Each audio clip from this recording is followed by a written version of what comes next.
吃火锅的时候，你是不是经常看到油炸腐皮或者响铃这个食材呢？今天我就要用它和西红柿给你带来一道酸酸的、非常开胃的菜。将腐皮整理好之后，切成小一点的块状。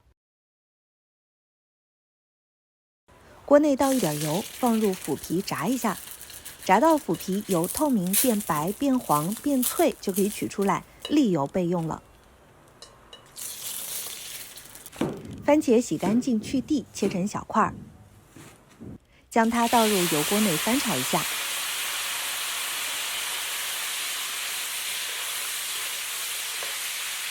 等锅内的番茄炒出沙沙的番茄蓉之后呢，就倒入清水，把炸好的腐皮一同倒入锅内煮制。等到锅内的腐皮煮软之后，加一些小虾，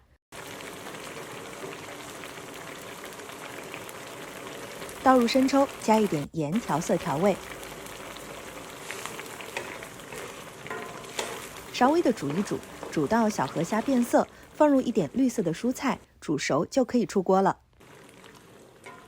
那这道番茄腐皮就做好了，好吃又好看。天冷的时候吃的话，吃完浑身呢都是暖烘烘的。喜欢的朋友赶紧收藏，做起来吧。